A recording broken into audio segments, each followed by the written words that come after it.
Hey there, survivors. Thanks for tuning in to tonight's episode. If you're new here, please consider subscribing. It really helps me keep these stories coming. And while you're here, let me know in the comments where you're listening from. Now let's get started. I once lived a life of predictable comfort, waking early, catching my usual train, working at the local news station, and returning to my modest one-bedroom apartment in Brookside Heights. Every morning, I'd stop by the neighborhood coffee shop where familiar faces greeted me, and we casually discussed the day's headlines, the weather, and local sports. Life was uncomplicated, a series of reliable moments that made me feel secure. That all changed one evening. I had stayed late at the station, fine-tuning a script for an upcoming segment, and by the time I stepped out, the sky had turned an inky grey. A relentless storm had taken hold of the city, and the rain battered the sidewalks.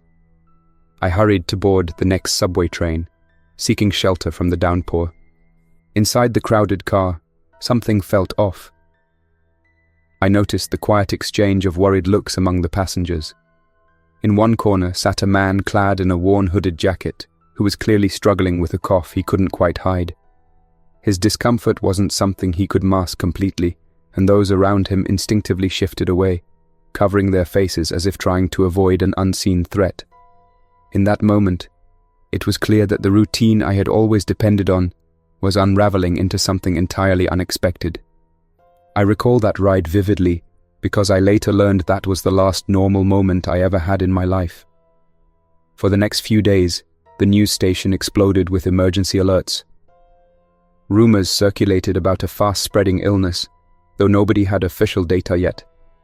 The city had endured health scares before, but this time felt different. Every broadcast station, including ours, urged citizens to remain calm. We were told that certain areas had been placed under temporary quarantine. Official statements insisted that everything was under control, but I could see the apprehension in the eyes of my co-workers. Within a week, official announcements confirmed that this illness was something beyond a typical outbreak. The early broadcasts used terms like unusual aggression and infection. I had never witnessed such intensity in the newsroom. Crew members whispered about entire neighborhoods sealing themselves off, barricading windows and doors. Eventually, the word zombie crept in, first as a rumor, then as a label.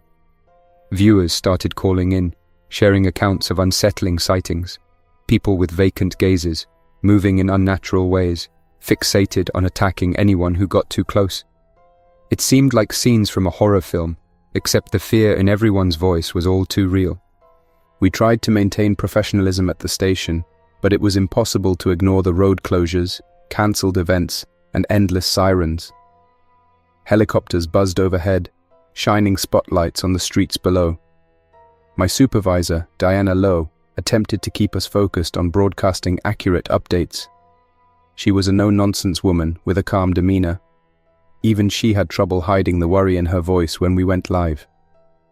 Despite the chaos, the city leadership announced that certain subway stations would be converted into safe zones. Train operators volunteered to shuttle civilians to these protected hubs. It became a critical operation, especially when the roads above began clogging with stalled vehicles and abandoned buses. I spent my final shift on air doing everything I could to explain evacuation procedures. The plan was for civilians to gather at designated stations, where they would find medical personnel, security teams, and supplies. The next morning, I noticed the entire city smelled like damp concrete and desperation. Rain had washed out certain roads, pushing even more people below ground. The subways turned from commuting networks into lifelines. I left the station that day around noon, too wired to sleep, too anxious to stay put.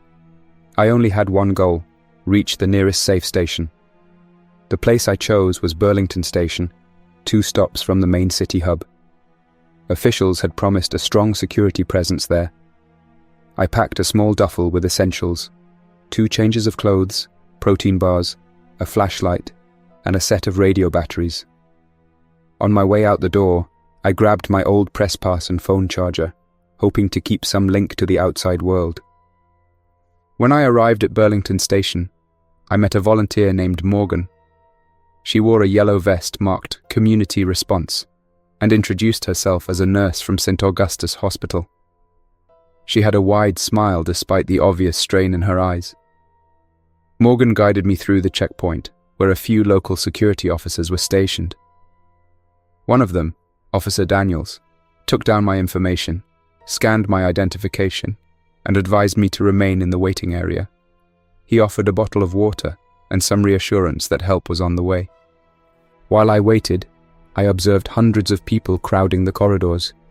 Some held duffel bags like mine, others clung to family members or pets. A few people were wrapped in blankets, staring off into the distance, possibly in shock from whatever they had witnessed outside. The overhead speakers played looped announcements about hygiene precautions and maintaining a safe distance if anyone showed signs of infection. It was a miserable sight, but still, we believed we were secure down there. Within hours, more civilians arrived, each carrying stories of chaos up on the streets. They spoke of sirens blaring non-stop, store windows shattered, and flickering power in entire districts. According to them, city officials were requesting civilians to remain inside or take refuge underground. In those moments, the flickering fluorescent lights, endless lines of anxious survivors, and the stale underground air made the station feel like the last semblance of civilization. Our phones buzzed with urgent notifications, urging everyone to stay put until rescue services could organize further evacuations. I tried to keep myself occupied by speaking with a young mechanic named Caleb. He had been helping train operators service the subway cars so they could transport more people out. Caleb explained that the city intended to move civilians through the tunnels in shifts. Supplies were being gathered at each station. He also mentioned that every plan relied on the power grid. If that failed, we'd be stranded. At the time, none of us predicted just how bad it would get.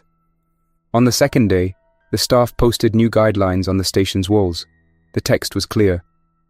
Do not go outside. The zombie virus is spreading. We were asked to conserve water, use restrooms sparingly, and avoid wandering alone in restricted areas. Rumors spread that certain stations had already fallen silent, overrun by the infected. When I tried to confirm these rumors with Officer Daniels, he merely pressed his lips together and said he couldn't discuss unverified reports. Late that afternoon, a middle-aged woman named Nina stumbled into the station, eyes wide with concern. She was searching for her daughter Mia, a teenager who had been separated from her during the mad dash underground. Nina had a small bruise on her forehead and explained she had barely escaped an encounter with a group of infected near the escalators. Morgan examined the bruise, cleaned a minor scrape on Nina's arm, and promised to do her best to keep an eye out for Mia. Even amid the chaos, there were moments of collective compassion. People offered seats, blankets, and whatever solace they could give. I tried to comfort Nina by saying we would help find her daughter. The thought that an innocent teenager might be lost somewhere made the entire disaster more personal. That night, the station lights flickered every now and then, fueling the tension. In the distance, we heard mechanical clangs that suggested the city was losing its grip on the power infrastructure. A generator rumbled somewhere in the bowels of the station. It was enough to provide minimal lighting, but not enough to silence the growing anxiety. Every so often, staff members would hustle past in reflective vests, whispering instructions about reinforcing doors and tunnels. On the third day, we got word that rescue trains had begun departing from the main hub deeper into the system, heading toward Redwood Terminal.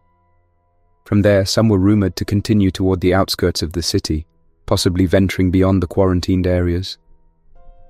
Officers announced that a train would arrive at Burlington station soon.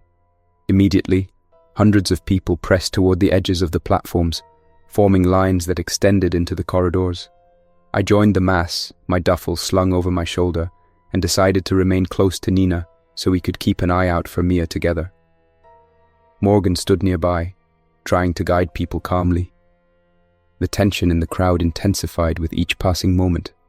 When the train finally arrived, it felt like the arrival of a lifeboat in a storm. Even though the overhead lights dimmed with each train movement, that roaring engine felt like hope. Doors opened, and uniformed personnel waved us forward, I found myself being ushered into a crowded car with Nina and Morgan. Caleb ended up in an adjacent car, with a promise that we'd all reconnect once the train reached Redwood Terminal. We were told this route would bypass several stations to reduce delays.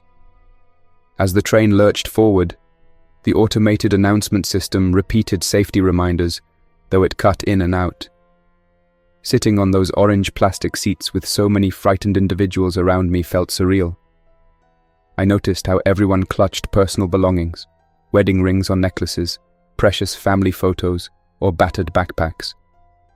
Nina kept glancing at the door, as if hoping Mia might appear at the last second.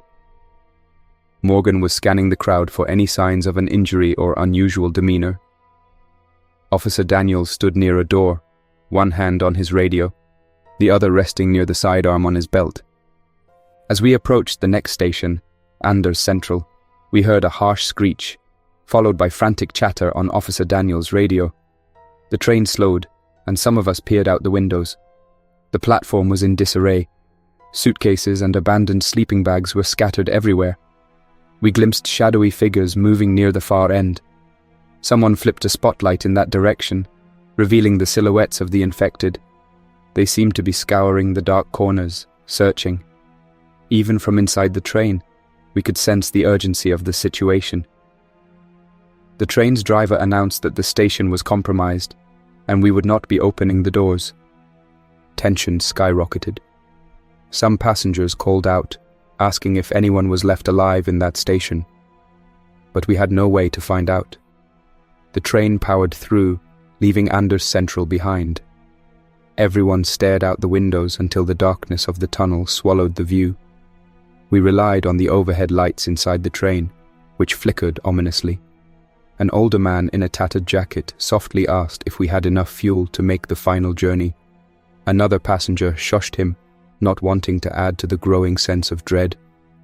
The train rumbled on for another 10 minutes when the power abruptly cut. The entire car went dark. Emergency lights along the floor flickered to life, bathing everything in a soft red glow. There was a collective gasp, followed by quiet sobs.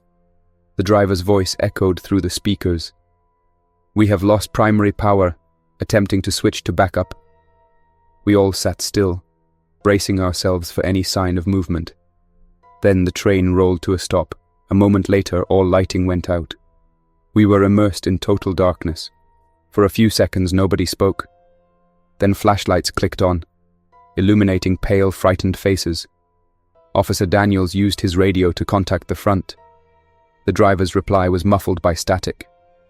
We caught phrases like electrical system failure and generator offline. Eventually, it became clear that we were stuck. The driver instructed everyone to remain calm while they worked to restore power. Minutes turned to an hour, yet the train didn't move. Morgan distributed small medical masks and reminded people to stay hydrated. The air became stale. Nina clung to a small photo of her daughter, tears welling in her eyes. At some point, we heard scuffling sounds outside the train. Faint echoes bounced around the tunnel. Officer Daniels spoke quietly over the radio, trying to figure out if it was more survivors or something else. With only a few flashlights among us, it was hard to see beyond a few feet through the windows. A set of emergency instructions was posted in each car, indicating there was a manual door release if the train lost power.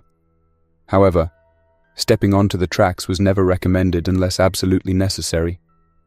After another hour of waiting, people began to debate leaving the train to find an emergency exit. There was no confirmation about how long it would take for help to arrive, or if the train's power could be restored. Tension rose among the passengers. Some insisted it was safer to stay put, reasoning that the train was at least a sealed container keeping us away from anything that might lurk in the darkness. Others, especially those who felt claustrophobic or worried about running out of supplies, pushed to open the doors and walk along the tunnels to the nearest station. Officer Daniels, Morgan, and a handful of other level-headed individuals tried to organize a plan. They laid out potential scenarios. If we left the train, we might find an exit ladder or cross-tunnel leading to another station. However, nobody knew if the next station was secure. Moreover, the tunnels could be filled with infected. Still, many argued that staying for too long would be equally risky. People grew restless, especially those with small children. Eventually, a vote was held. About half believed waiting for rescue was best, and the other half wanted to move. Nina gripped my arm and pleaded with me to help her search the tunnels, hoping we might find Mia, or at least a path to a safer location. Morgan also volunteered to go, partly out of concern for Nina, and partly because she felt the group staying in the train would manage better if the rest of us scouted ahead. In the end, a group of 7 decided to leave. We packed water, flashlights, and anything that could serve as a makeshift defense.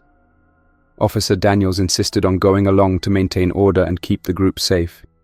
We opened the emergency exit manually, sliding the heavy door with a grating sound. Darkness spilled into the car like a silent wave, and the stale underground air struck us. We stepped onto the tracks, hyper-aware of how vulnerable we were. As soon as we left the relative safety of the train, I felt the eerie silence of the tunnel.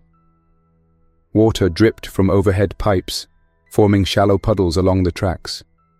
We saw rusted maintenance doors along the walls, each padlocked. The emergency lighting in the tunnel was out, so we relied entirely on flashlights. Our group walked single file, trying not to trip on loose rails or debris. Caleb, who had been in the other car, joined us at the last moment, saying he preferred taking a chance on foot. He had a small toolkit and a crowbar looped on his belt, which eased my nerves a bit. We had to pass through a tight service walkway that connected different sections of the line. The corridor had a musky smell, and only enough space for us to move in pairs. Morgan led the way, shining her flashlight on the walls so we could read signs. Every so often, we paused to listen for any unusual sounds. For a while, it seemed like we were alone down there. Then, in the distance, we heard a metallic scraping, followed by a faint moan. It was impossible to tell how far away it was. Our group pressed on, each person looking from side to side. At one point, Caleb found a locked maintenance hatch that he managed to pry open. Inside, we discovered a small storeroom with a few leftover supplies, reflective vests, batteries, and a partial medical kit.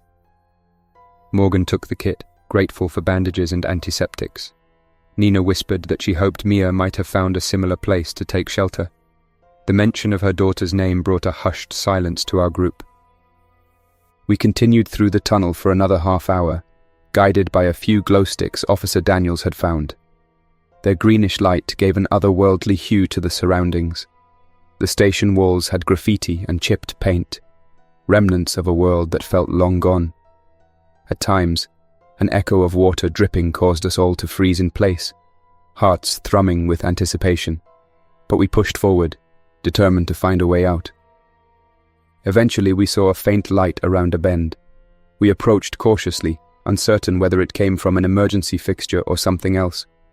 As we neared, we recognized the outline of a partially collapsed ceiling. Rubble blocked part of the tunnel, but a single flickering lamp above a security door cast a weak glow. Officer Daniels tested the door. It was locked. He tried to radio the train, but static drowned out the signal. Frustration crept in as we realized how cut off we were. We spent a few minutes searching the debris for a possible route.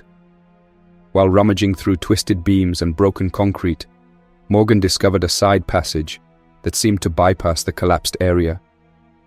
It was cramped and required us to crawl over some rubble. We decided to check it out, with Caleb going first due to his flashlight and crowbar. The space was so narrow that we had to pass our bags forward, one at a time.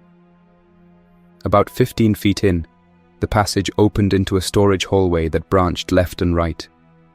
Old posters advertising city events were taped to the walls. Everything was caked in dust. Our group regrouped, shining flashlights in both directions. We spotted a sign reading, "Maintenance stairwell, east 90 feet. It pointed to the right. That seemed like our best bet for an exit. We kept our formation, stepping quietly, uncertain what we'd find around each corner. Then, a sudden noise made us stop. It was a low, ragged sound that came from around the next bend, accompanied by a scuffling of feet. Officer Daniels gestured for us to move slowly. We inched forward, flashlights angled downward, not wanting to draw too much attention. Then we saw them, 2 individuals wearing torn clothing, leaning against the wall in front of a locked gate. Their bodies were still, but their faces were hidden by the dim light. At first, we thought they might be regular survivors in shock. Nina quietly called out, hoping for any sign of recognition. Their heads jerked up. In that brief moment, we saw milky, unfocused eyes. They let out a guttural noise. Our group reflexively backed away, but the 2 figures started moving toward us with unnatural determination. Officer Daniels spoke calmly, trying to command them to stand down, but it was clear they were no longer responsive. One of them had an arm that looked disjointed, but it didn't seem to slow it down. The other had a large tear in their shirt, and the skin beneath was discolored. Our flashlights shook as they advanced. Morgan tried to maintain composure, telling everyone to keep behind Officer Daniels. He drew his sidearm and asked them to stop. For a second, it looked like they might. Then they lunged. Daniels discharged 2 rounds into the air, but it did nothing to halt their approach. It was at that point Caleb rushed forward with the crowbar, creating a barrier so our group could retreat down the hallway. The 2 infected didn't stop, pressing toward us. Daniels took swift action, redirecting them away from the group, and Morgan pulled Nina back before she could get any closer. We rushed around the corner we came from, hearts in our throats. Once we were safely out of immediate sight, we realized that route was no longer an option. The infected blocked the path to the maintenance stairwell. We had no idea how many more might be nearby. Desperate, we doubled back to the rubble-filled tunnel, scrambling over concrete chunks and twisted metal beams.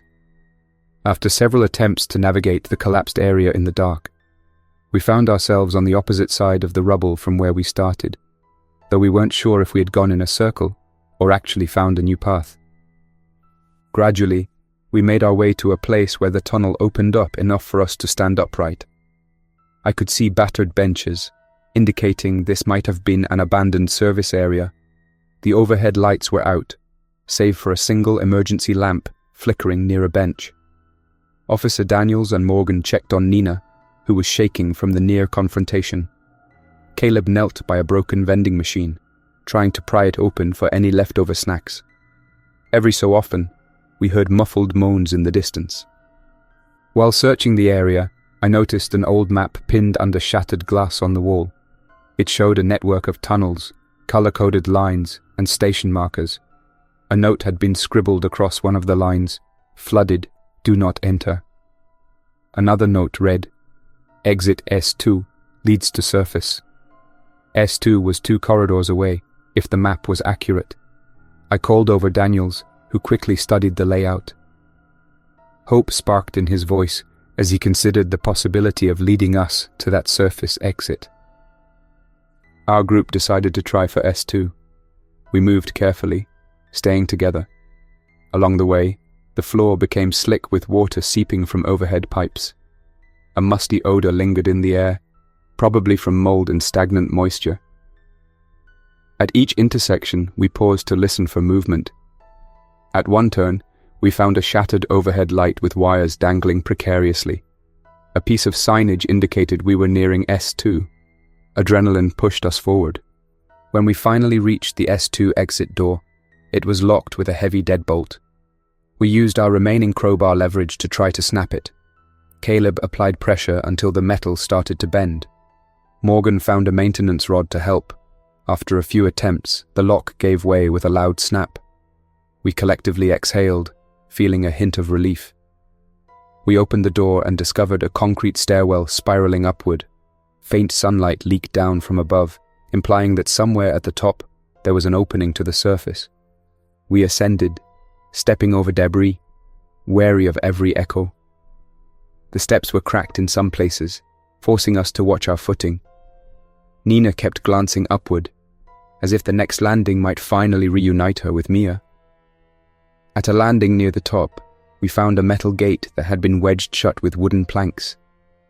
Someone had attempted to barricade this area from the inside. With combined effort, we pried the boards loose. Dust fell from the ceiling and the entire stairwell felt unstable. Once we cleared the barricade, we entered a small corridor leading to what looked like a city street entrance. At the far end, a heavy metal door bore the words, "Authorized personnel only." This seemed to be the official exit. Sunlight filtered through narrow vents near the ceiling, a sign that we were close to the outside world. Our excitement was tempered by the knowledge that the outside world was no longer safe. Regardless, we pushed forward. The door had a push bar on the inside, but it felt jammed. Officer Daniels used his shoulder to force it. After a few tries, the door gave way, flooding the corridor with the dull grey light of late afternoon. We stepped out into an alley behind a row of tall buildings. Piles of trash bags were stacked near a dented dumpster, and water dripped from a broken gutter.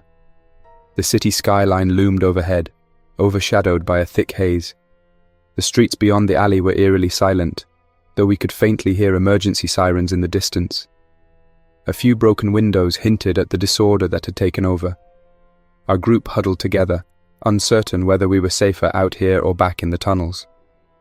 Caleb examined the surrounding area, while Nina craned her neck, calling quietly for her daughter. Morgan approached a battered news kiosk. The front page of a newspaper displayed an alarming headline about the spread of the infection. From the date, it appeared that the paper was at least 2 days old. Officer Daniels used his radio again, hoping to reach any local authorities or rescue teams. All we heard was static. He tried different frequencies, but none responded. Unsure of where to go, we decided to seek higher ground to get a better view. We moved out of the alley, staying close to building walls, mindful of every alley intersection. Debris littered the sidewalks, broken glass, overturned cars, and stray belongings. The air felt thick with tension. Even from a distance, certain roads were blocked by abandoned vehicles. We found ourselves navigating side streets, always on alert for any sign of movement. Though it seemed quiet, we knew that the infected could appear at any moment.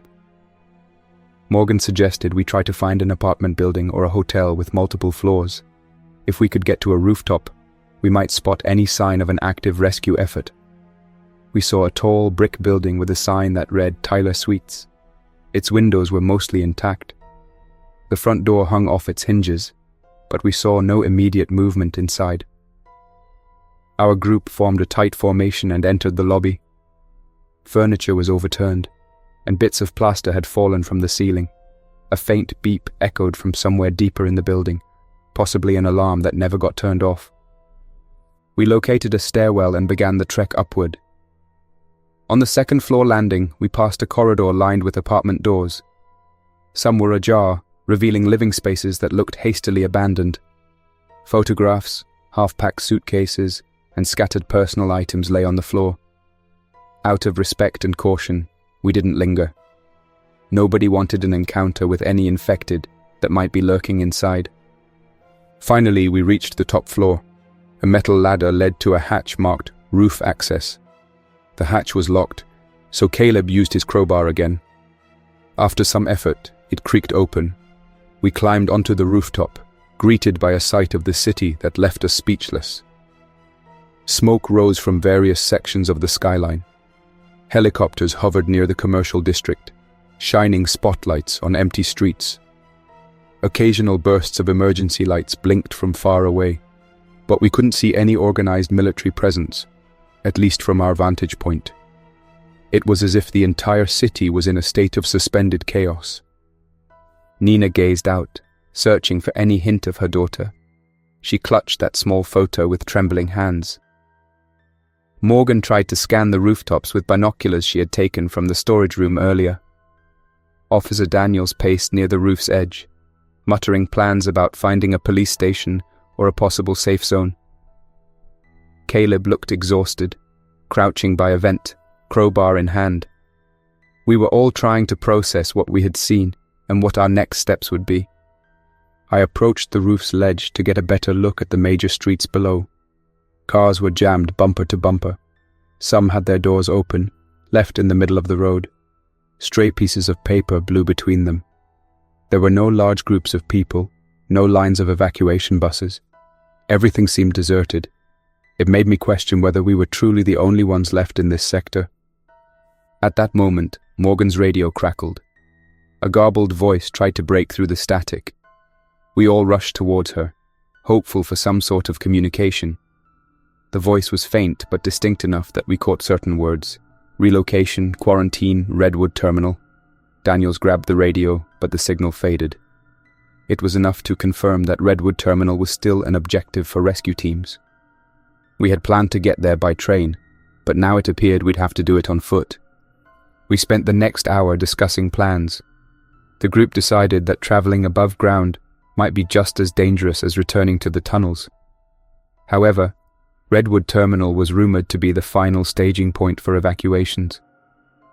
We needed to find a way there, or at least figure out if it still stood. Morgan and Daniels debated the merits of returning underground, given that we had just escaped infected individuals in the tunnel. Caleb argued that crossing the city streets might be even worse, especially if the infected roamed freely. Nina wanted to search for Mia above ground, reasoning that her daughter might have hidden in a building. In the end, we resolved to rest for a short while on the rooftop. It was relatively secure, and we could take turns keeping watch. We rationed some water bottles and protein bars. Officer Daniels used a piece of chalk to mark a potential route on the rooftop floor, based on the city's layout we had pieced together from memory and the old map. The plan was to move carefully along the edges of neighborhoods, possibly ducking into accessible subway entrances to avoid large infected clusters. We hoped Redwood Terminal would have running trains or at least a well-guarded outpost. Before we settled in, we scouted each corner of the rooftop. Morgan discovered a small utility shed. Inside were some worn blankets, a half-empty toolbox, and random supplies like nails and duct tape. These small items felt like treasures. Caleb even found a jar of peanut butter in a battered box. It was enough to lift our spirits, if only slightly. That night, each of us found a corner on the rooftop to rest. The city below was eerily silent, interrupted by the occasional far-off siren or the faint flutter of helicopter blades. I couldn't sleep, so I sat with Nina, listening to her recount stories of her daughter's love for music and her dream of joining an orchestra. Nina had tears in her eyes as she described how they were separated during the initial rush to get underground. I tried to offer comfort, though I had nothing concrete to promise. Officer Daniels took the first watch. Morgan dozed lightly, leaning on her duffel bag. Caleb huddled near the ladder, crowbar by his side.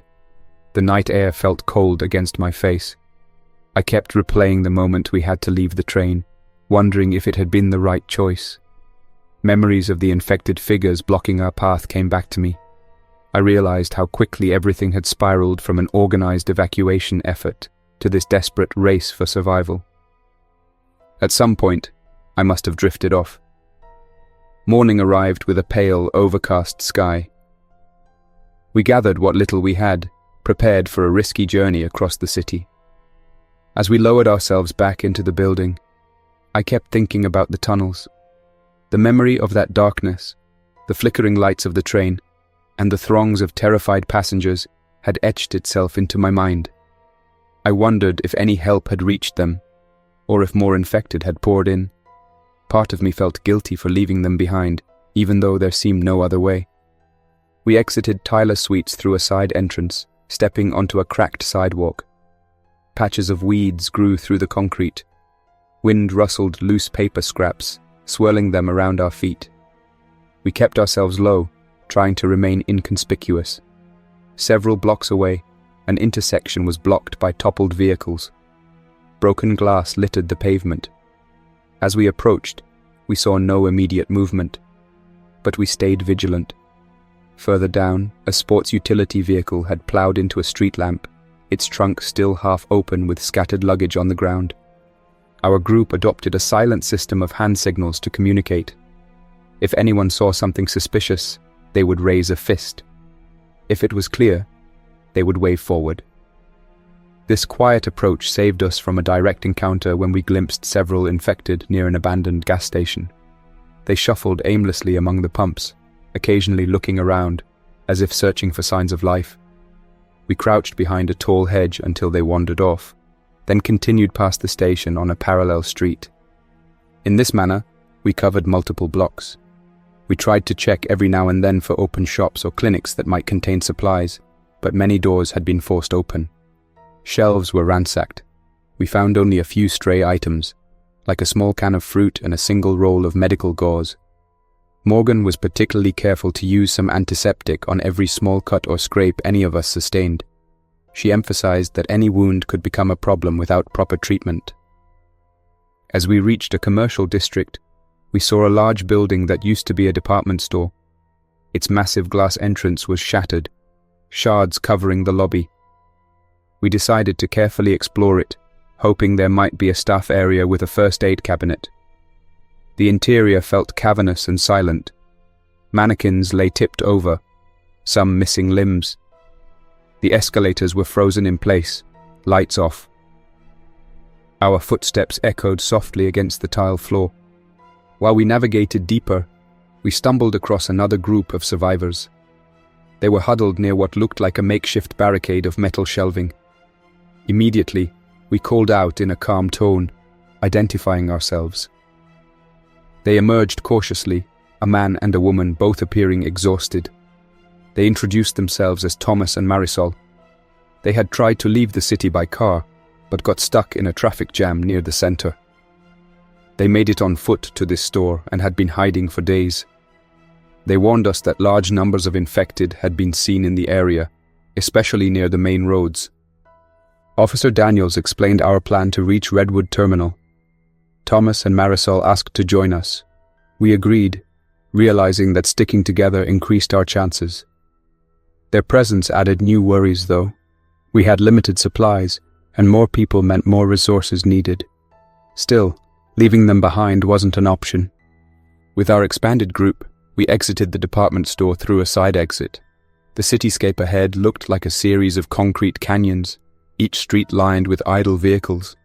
We set our sights on Redwood Terminal, though we could only guess its direction by the skyline silhouette. From time to time, we spotted movement on upper floors of nearby buildings, others possibly peering out from windows. But we never stayed to investigate, unsure if they were friend or foe. Around midday, our progress was slowed by a large intersection that we absolutely had to cross. An overturned city bus blocked most of it. We approached with caution, but the area was eerily quiet. Shattered glass covered the pavement. While Caleb scouted ahead, I looked through the bus's broken windows, only to see empty seats and random belongings. A child's shoe lay near the driver's seat. There was no sign of the occupant. As we cleared the front of the bus, we noticed multiple infected moving around a cluster of cars on the opposite side of the intersection. We froze, slipping behind the wreck for cover. There must have been 6 or 7. They were wandering slowly, occasionally bumping into car doors. The group included one that still wore a battered security uniform from some private company. Their movements were halting, yet they seemed alert enough to notice if we made noise. We had to find a way around them without drawing attention. We decided to backtrack to a narrow alley and circle around. Carefully, we shuffled away from the intersection, stepping over broken asphalt and avoiding any rattling debris. Despite our precautions, a clatter of falling metal echoed somewhere behind us. Someone must have nudged a loose pipe. Immediately, low groans reverberated through the air. We hurried down the alley, forced to weave around garbage bins and stacks of crates. The infected figures were now alerted. We heard shuffling footsteps drawing closer. Nina gripped my arm, breathing in short bursts. Morgan tried to keep the group calm, reminding everyone to move quietly but quickly. We managed to navigate the alley until we found another cross street. Officer Daniels signaled for us to slip into the back door of a boarded-up diner. Inside, the place was in disarray. Chairs overturned, the smell of stale food lingering. We quietly bolted the door, hoping the infected would lose our trail. We agreed to wait a few minutes, listening for any signs outside. The only sounds were our muffled breathing and the faint hum of the wind. After a tense stretch of time, it seemed they had moved on. We took the opportunity to catch our breath. Marisol found a few sealed juice cartons in the diner's storage closet, which felt like a small victory. Morgan distributed them, ensuring Nina got one to maintain her energy. The group was on edge, but we pressed on, aware that Redwood Terminal was still far away. We eventually left the diner through a side window, using a piece of plywood as a makeshift ramp over broken glass. By dusk, we reached an overpass that stretched across several lanes of a highway, leading to Redwood Terminal. This was a major route. Before the outbreak, it would have been packed with rush-hour traffic. Now it was deserted, except for scattered vehicles and trash. We climbed onto the overpass, scanning for movement. In the distance, we spotted a large structure with tall lights, likely Redwood Terminal. A wave of relief swept through the group. Our excitement dimmed when we saw that the entrance ramps to the terminal area were littered with abandoned cars, some with doors flung wide. Smoke rose from at least one burnt-out vehicle. There were no uniformed guards visible, no signs directing us to safety zones. It was a stark contrast to the official bulletins we had seen days earlier. Still, Redwood Terminal remained our best chance. We descended from the overpass, stepping carefully to avoid making too much noise. As we neared the wide plaza in front of the terminal, we took in the sight of smashed windows and deserted kiosks. The large arched entrance to Redwood Terminal stood with broken glass, open to the elements. Off to one side, a row of turnstiles was toppled over.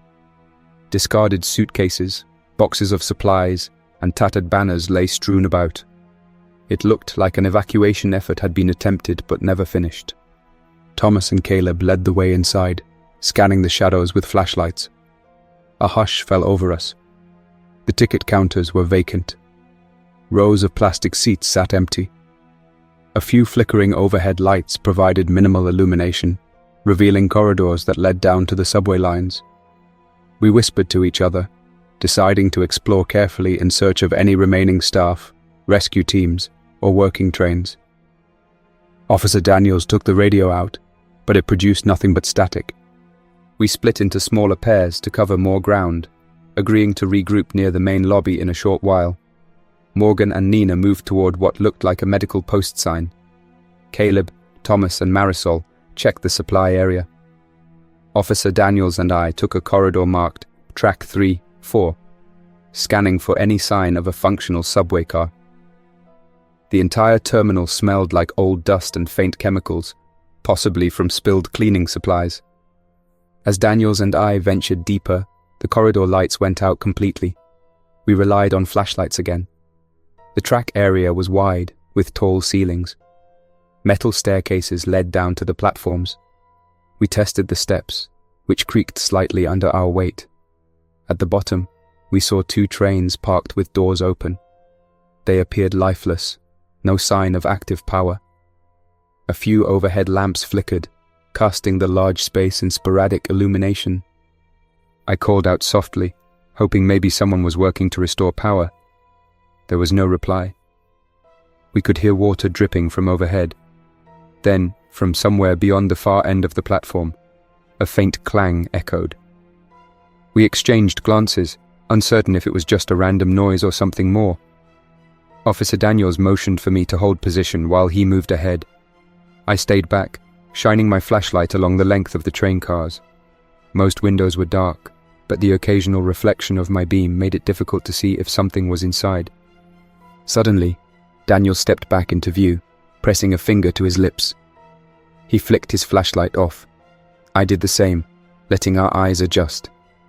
A figure appeared from behind the last train car, silhouetted by the faint glow of an emergency light.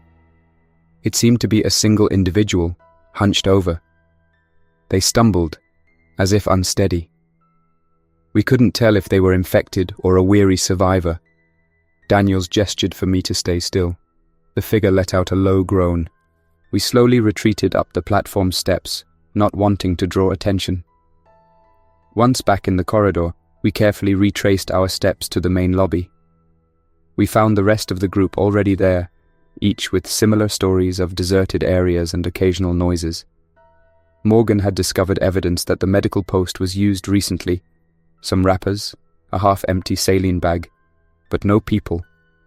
Caleb reported that many supply crates were gone, but he did find a partial case of water bottles. We stood in a loose circle, exchanging everything we had learned. Redwood Terminal was not the bustling rescue point we had hoped for. It might have been, once, but now it felt abandoned. We began brainstorming options, debating whether to try restoring power to the trains, search for a working generator, or fortify an area of the terminal and wait for help. The entire building was enormous, filled with potential hiding spots for the infected or other survivors. A sudden noise drew our attention. A dull thud resonated from a nearby corridor, followed by faint footsteps. Everyone froze. Thomas's expression changed to alarm, and he clicked off his flashlight. One by one, we followed suit, standing together in the dim glow of a single overhead lamp near the lobby ceiling. The footsteps approached slowly, echoing through the vast terminal. For a moment, we caught a glimpse of multiple figures stepping into view. It was impossible to discern if they were living or infected from our vantage point. They stood at the far end of the lobby, lit only by the flickering lamp. We exchanged worried glances. Officer Daniels unholstered his sidearm, making no sudden moves. Nina clutched the photo of her daughter, tears forming in her eyes, possibly fearing the worst. Morgan inched closer to provide comfort. Caleb and Thomas gripped whatever tools they had, bracing for a confrontation. We waited, tensely, to see if these figures would move closer or give some indication of their intent. The hush in the terminal was absolute. Dust motes drifted through the stale air. Our group tried to steady our breathing, staying together. My flashlight felt heavy in my hand, but I kept it off, not wanting to reveal our position any more than necessary. Time seemed suspended as we weighed our next step. Then, without warning, one of the figures let out a drawn-out moan. The others around it responded with a similar sound. They took a few uneven steps toward us. It was enough of a sign for us to realize they were infected. Our group exchanged rapid eye contact. Should we back away quietly or stand our ground? If we made a noise, more might be attracted. If we ran, we could walk right into another group. Tension mounted in that moment, the silent question passing between us: which path leads to survival? None of us knew what lay beyond Redwood Terminal's walls. The city above ground was teeming with unknown dangers, and the tunnels below offered more questions than answers. Redwood Terminal had become a crossroads, and every choice we faced felt like stepping onto thin ice. With only a few supplies and a fragile coalition of weary survivors, we stood there, hearts thumping, while the infected shapes began their slow, inexorable approach. Somewhere in the terminal, water dripped into a puddle. The overhead lamp flickered again, threatening to leave us in darkness. My grip on my flashlight tightened. Nina clutched the picture of Mia. Morgan braced herself, ready to help anyone wounded. Caleb and Thomas looked around for an escape route. Officer Daniels raised his sidearm, but none of us knew if we should engage or run. That was the moment I realized this was our reality now. Always one step away from catastrophe, always guessing whether the next corner hid friend or foe. I wondered if we would see the sunrise tomorrow, or if Redwood Terminal would become our final stand in a city devoured by the infection. With the creatures drawing nearer, we made our choice, and that is where I will leave this account. There are no neat endings in a world that has turned upside down. Whether we fought our way clear that night, or found an escape deeper into the system, is a story still unfolding. For anyone who finds this record, know that we tried to hold on to hope in the midst of uncertainty. And if you ever see the terminal's broken doors or hear distant moans echoing through dark corridors, remember the warning written on every bulletin: do not go outside. The zombie virus breached our last safe station. That's all for now. Thanks for listening. If you enjoyed this story, don't forget to like and subscribe for more unsettling creepypastas. Your support keeps my channel alive. Until next time, stay quiet, stay vigilant, and trust nothing, not even the silence.